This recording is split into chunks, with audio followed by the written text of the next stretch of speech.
What is wrong with Wout Van Aert? The cyclist from the Visma team, one of the superstars of the peloton, is simply not shining as we have become accustomed to. With no victories until April and below expectation performances in competitions where he should be performing, many are beginning to wonder if we are seeing the decline of a giant, or if there is something else behind it. Make sure you stay until the end, because we are going to analyse the possible causes of his drop in performance. And I can also take this opportunity to remind you that you can follow us on our soccer channel, Failed Sharks, for more content, and also follow me on my X account, @UncleCycling, for even more content. Now, let's get started. Before 2025, Wout was synonymous with success. There were victories in classics such as Milan-San Remo or Gent-Wevelgem. There were stages in the Tour de France and one-off exhibitions in large and small tours alike. But this year, something doesn't add up. Even cycling and doping legends like Johan Bruneel have said it. A great Wout flies, but now he has to work for it. So what has changed? Let's break it down. To understand what's going on, you first have to look at the facts. You see, it's April 2025, and Wout Van Aert, the king of versatility, the perfect multi-tool capable of beating Tadej Pogacar on Otakam or Remco Evenepoel in a tough time trial, has yet to raise his arms in any race this season. In the Omloop at Nieuwsblad, he attacked with 100 kilometres to go, but was quickly absorbed by the pack, leaving him unable to fight for the win. In the E3 Saxo Classic, he was out of the fight when Mathieu van der Poel flew to victory, and he arrived with the group almost 3 minutes behind the Alpecin rider.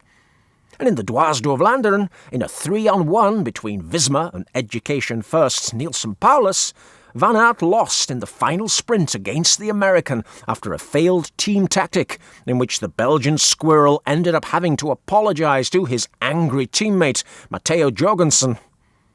To explain this apparent, supposed decline, your Uncle Cycling Highlights brings you 4 different theories. The first theory, the impact of 2024. Last year was an ordeal for Van Aert. 2 serious crashes marked his season, one in Flanders where he broke his collarbone, and another in the Tour of Spain which left his knee shattered. It's not just talk. In these images captured at the Door Vlaanderen 2025, you can see the extent of the bruising and the scars suffered by the Squirrel of Arental. And although he returned to cyclocross in the winter, and he won at Gullegem and Derdenmond, some experts believe that these injuries have taken their toll, both physically and mentally. His trainer, Mathieu Heijboer, admitted that Wout was still afraid after those crashes. Could it be that he hasn't regained the confidence to take risks at key moments? Could he still be suffering the consequences of those injuries? Your Uncle Cycling Highlights knows that during his time as cyclocross world champion, the Belgian used large doses of cortisone legally through different medical authorizations, and that would have helped him greatly at the time, but could so much cortisone in the past have diminished Van Aert's physical condition? Now, the second case, the second possible cause, is his planning. You see, this year, Van Aert and Visma opted for an approach that was widely criticised on social media. He skipped races such as Gent-Wevelgem and Milano-San Remo, where he had already won in 2020, and instead he focused on altitude training. Belgian former cyclists such as Greg van Avermaet and Sepp van Mark criticised this decision. Racing more in classics would have given him better rhythm, they said. It's clear that this altitude training is focused on improving his climbing ability, something that we saw in the time trial in the Volta ao Algarve in Portugal, where the squirrel finished better than specialists such as Filippo Ganna, and he was only beaten by his teammate, the much-loved Danish Anchovy. Because remember, he is still Danish, dear Jonas Vingegaard. Now, on the other hand, Wout arrived at the Classics without that punch that made him unstoppable both for long-range attacks and in top-speed sprinting. While the son of the pigeon cake eater, Van der Poel in Tirreno Adriatico and the alien Pogacar in the UAE Tour were fine-tuning their preparation in competition, Wout simply seemed out of shape and out of sorts on the cobblestones.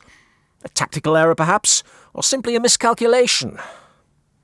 Now, the third theory involves the competition. We cannot ignore that the level of the peloton is through the roof. Mathieu van der Poel is in full extraterrestrial mode, holding off the runaway Tadej Pogacar at Sanremo. Well, that was truly amazing. Filippo Ganna is experiencing a second youth, reminiscent of those times when it was rumoured that he worked with the myth. And then there are men like Mats Pedersen, who've undergone a mutation during this season that makes them more competitive than ever in tough and difficult conditions. Wout, at 30, is no longer the youngster who surprised everyone. Now he has to fight against a generation of monsters who've moved forward, while he simply seems to have been left behind. Former professional cyclist and Eurosport commentator Danny Nellison told me over the winter that Van Aert was facing a key season to find out what his role in the peloton would be for the coming years, and so far the results are not going as Wout would have liked. As the doper Thomas Dekker said, Van der Poel and Pogacar are on another level. Is this a sign that cycling has evolved faster than Van Aert? Finally, let's talk about the personal side of things. Wout is the father of 2 young children, and he has said that being away from home is his biggest sacrifice. Add to that the pressure of being a star in Belgium, where every race is a test. Michel Wout, a Belgian expert, summed it up like this: win or lose, he's always on the front page. It's clear that Van Aert is one of the biggest marketing products in Belgium. He was even the star of The Masked Singer, singing a song by Blur in his famous squirrel costumes. Lots of distractions, lots of money, lots of pressure. That mental loading, combined with a traumatic 2024, could be weighing more heavily than anything that we can see on the road. But despite all these negative factors, is it really the end of Wout van Aert at the highest level? Well, I don't think so. Yes, 2025 has been very tough so far, but this man is 30, not 40. Roglic, for example, is still winning at 35. Again, the doper Johan Bruneel insists there's no need to worry. He'll be ready for Flanders and Roubaix.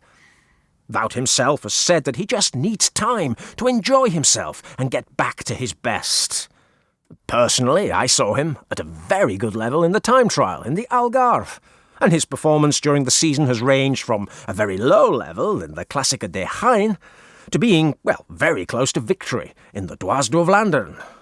With the Giro and the Tour on the calendar, there are still plenty of opportunities for him to shut us all up. So, dear viewer, what do you think? Will the unstoppable Wout van Aert return, or are we indeed seeing a changing of the guard? Be sure to leave us a comment and subscribe to the channel for more cycling content because, yes, we're back. And if they let us, we'll be back for a very long time.